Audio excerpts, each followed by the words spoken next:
Astrology के माध्यम से लोगों ने इतना डराया हुआ है कि शनि की 7.5 तुम्हें बर्बाद कर देगी तुम्हें। मैंने बड़ा इस पे स्टडी किया है, मैं बता दूं। तो क्या सच में शनि की 7.5 जब आती है तो वो हमें बर्बाद कर देती है या आबाद कर देती है? शनि की 7.5 आपको प्योर गोल्ड कर देती है, आपको पापों से मुक्त करा करके एकदम स्वर्ण की तरह, जैसे कहते हैं ना स्वर्ण में खोट होता है, 22 कैरेट स्वर्ण में खोट है, 24 कैरेट खरा सोना है। हाँ जी। तो वो 18 कैरेट गोल्ड हो, आप 14 कैरेट गोल्ड हो, आप 8 कैरेट गोल्ड हो, तो आपको प्योर करके वो 24 कैरेट करेगी, यानी कि आपको आपके ही पापों से प्रायश्चित करा के मुक्ति दिलाने का काम करती है शनि की 7.5।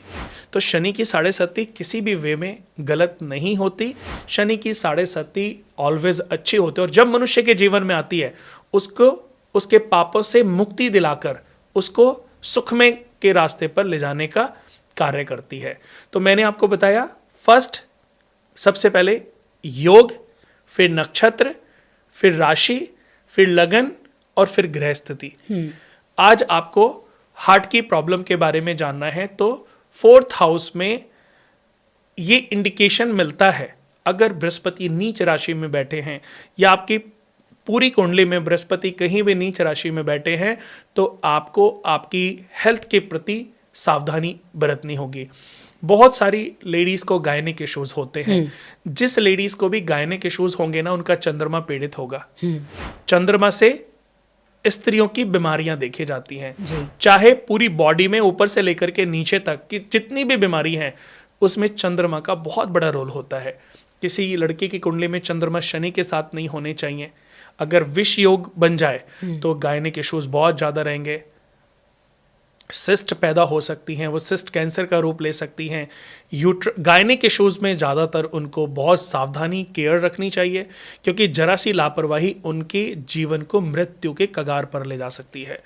तो ये सबको समझना होगा कि आपके जन्म कुंडली में ये जो ग्रह बैठे हैं, देखिए भाव हैं 12 जी, 12 भाव में 9 ग्रह विद्यमान होते हैं। हाँ जी। लेकिन ये 12 भाव में 12 राशियां भी होती हैं। ये 12 भाव जिन जिन राशियों के मालिक हैं, जिन जिन भावों के मालिक हैं, उसी के आधार पर व्यक्ति को अच्छे और बुरे फल देते हैं।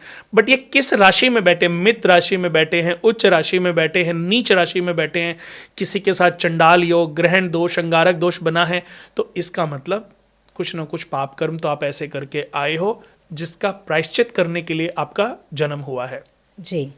तो सबसे पहले आपको चाहिए कि आप अपने प्रायश्चित को पूरा करो, क्योंकि जब तक आपका प्रायश्चित पूरा नहीं होगा, आप जीवन में जितने भी राजयोग हैं, अच्छे योग हर किसी की कुंडली में होते हैं, बुरे योग भी होते हैं।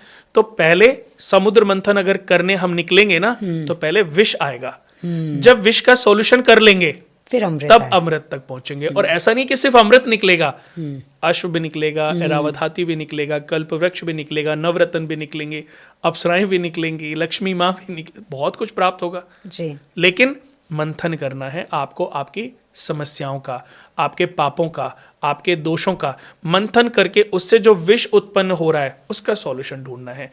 हम एक कुंडली बनाते हैं अनुज, उसका नाम है कर्म कुंडली। हमने नाम ही अपनी जन्म कुंडली का रखा है कर्म कुंडली, यानी कि कर्म के आधार पर बनाई जाने वाली जन्म कुंडली। आपको कर्मों के आधार पर आपकी पूरी लाइफ के बारे में ज्ञान देने वाली है कर्म कुंडली। तो कर्म कुंडली में हमने सबसे पहले जो बात की है वो व्यक्ति के प्रारब्धों की है। तो आप जब व्यक्ति की कुंडली देखते हैं तो आप ये जान चाहते हैं कि उसके पिछले कर्म कैसे थे उसकी कुंडली से? सबसे पहले मैं इसी पे, अभी तक मुझे लगता है कि शायद मैंने अभी तक किसी को इस पे काम करते नहीं देखा, बट मैं आपको बता दूं कि मेरी जो स्टडी है वो इसी चीज़ पे काम कर रही है। मैं करीबन 25 सालों से, जो स्टार्टिंग के 10 साल थे, 10 सालों में तो मैंने ये समझा है कि ज्योतिष काम करता है या नहीं करता है।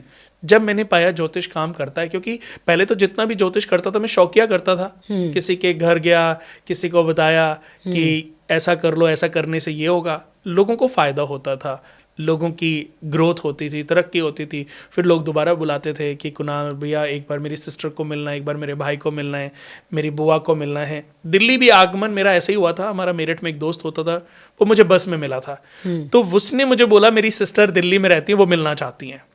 तो देखा जाए रोहिणी सेक्टर 13 में मैं सबसे पहले 2005 में मैं आया था देहरादून से, मैं देहरादून रहता था। अच्छा। तो भारत अपार्टमेंट में मेरे राहुल दोस्त है और उसकी सिस्टर का नाम है संगीता, दीदी हैं, आज हमारा भी बड़ा अच्छा प्यार है उनके साथ।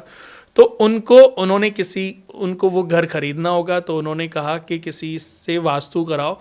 तो अब मेरे दोस्त को ऐसी बस में मिले थे, हम बस में ही दोस्त बने, तो उसने पूछा कि क्या करते हो, मैंने कहा एस्ट्रोलॉजी और वास्तु करता हूँ। तब शायद 1% आज की नॉलेज के आगे 1% की भी नॉलेज नहीं होगी। ठीक है। तो उनके यहाँ मैं आया, उनके यहाँ मैंने पिरामिड्स लगाए और पूजा की। उनका वो घर को खरीदना चाहती थी, उन्होंने वो घर खरीद भी लिया। अब मुझे लगता है कि कुछ आपके कर्मों के आधार पर यश भी लिखा जाता है। आप हर पल जो कर्म करते हो उसके आधार पर भी फल तैयार होता रहता है। भविष्य में कहते हैं ना, एक गड्ढा खोदोगे तो 4 गड्ढे खोदेंगे, एक अच्छाई करोगे तो 40 अच्छाइयां आपके लिए आने वाले समय में इंतजार कर रही हैं। तो भगवान ने शायद वो, ना कोई फीस थी ना कुछ था, एक रिश्ता था, प्यार था, एक दोस्त की सिस्टर थी, बस उन्होंने मुझे बुलाया। उन्होंने फिर 2 लेडीज़ को बुलाया, 2 से 4, 4 से 40, 40 से 4000 बनते देरी नहीं लगी जी। मैं 6-7 में दिल्ली सेटल ही हो गया था। तो आप जब अच्छा कर्म करते हो ना, तो ईश्वर भी आपको और प्रोटेक्ट और सपोर्ट बार बार आपके सामने ऐसी स्थितियां लाते हैं कि वो आपके लिए परीक्षाएं होती हैं। और अगर धीरे धीरे आपने उन परीक्षाओं को पास कर लिया, तो भगवान जब देने पे आते हैं वो देने में भी कोई कमी नहीं करते। तो ज्योतिष को 10 साल मैंने सिर्फ ये समझने की कोशिश करी है काम करता भी है कि नहीं। जब ये समझ लिया, फिर मैंने इस पे वर्क करना आरंभ किया धीरे धीरे। पहले हमने एक टीवी चैनल शो शुरू किया था साधना पे, उसके बाद बहुत सारे श्रद्धा चैनल, कात्यायनी और जितने भी और भी बहुत सारे। एक समय तो ऐसा था कि 9 और 16 के बीच में करीबन 20-30 एपिसोड हमारे एवरीडे चलते थे।